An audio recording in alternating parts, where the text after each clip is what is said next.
Happy Sunday, everyone. My name is Karen Dubin-McKnight, and I am the co-founder and COO of the Sweet Institute. Today, I am here to talk to you about 3 reasons why it's important to advocate for yourself.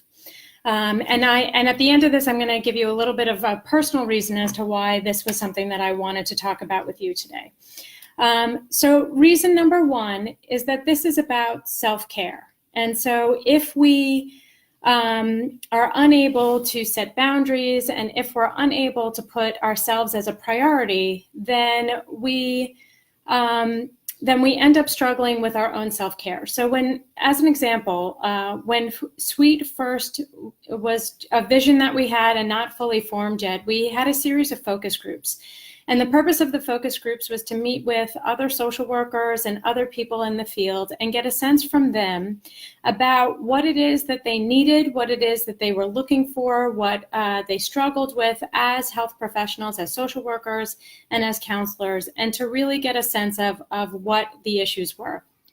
And one of the themes that emerged in all of our focus groups and all of our and all of the meetings that we had also with individual social workers was this idea of not making yourself a priority and not and about the challenges with advocating for yourself. And so one of the ways in which this came up was one of the participants of our focus group said, every month, and this was based on how much she was getting paid, and she was in a supervisory position. And she said, every month I have to choose between groceries, the gym, and therapy. And so that's not, and again, that was a phenomenon that we sort of saw across the board of people in whatever role they're in, whether it's a line worker or it's a manager or a supervisor. This struggle between being able to do appropriate and adequate self-care became a huge issue. The second reason why it's important to advocate for yourself is related to the first one. And so that's about that you cannot give what you do not have. And we talk about this a lot at the Sweet Institute in terms of being able to do for yourself and being able to put your needs and your priorities first. And if you continue to advocate for other people and you continue to contribute and give and give and give, and these are the things that we do, and this is what brings us value and what makes us feel like we're contributing in the world. The challenge becomes when you give and give and give and you don't advocate for your own needs and you don't make your own needs a priority and you don't set those boundaries, you get into this cycle of resentment because you're giving and giving and giving, and you're not able to fully embrace and fully appreciate what it is that you are actually contributing and the impact that you're having on people's lives because you're so depleted. And so it's really important that we advocate for ourselves because, again, we cannot give what we do not have.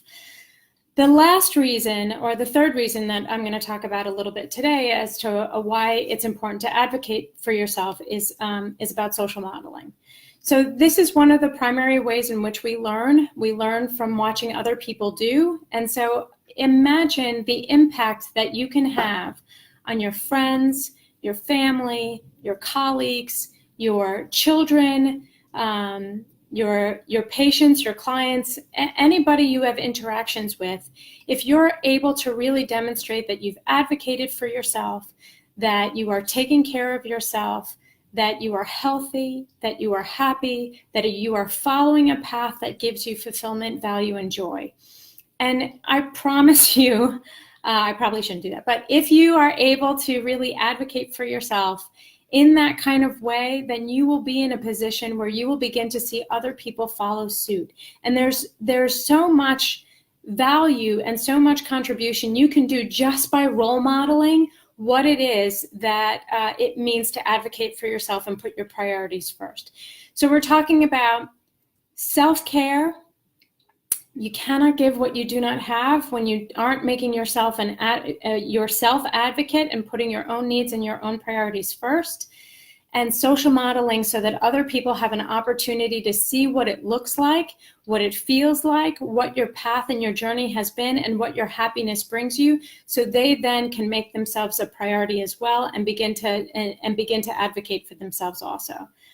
This, and I said I would talk a little bit about this journey for me, and so this has been a journey for me since Sweet came to be, where I have been learning about what it means, all the toxic stories I used to tell myself about what it means to put my own needs first, and that I was being selfish, and that I was being egotistical, and I should feel shame about making myself a priority. And these are things that I learned through whatever social constructions that are out there, and we all sort of have different social constructions that inform the ways in which we think. And so these were some of the toxic ways in which I thought. And then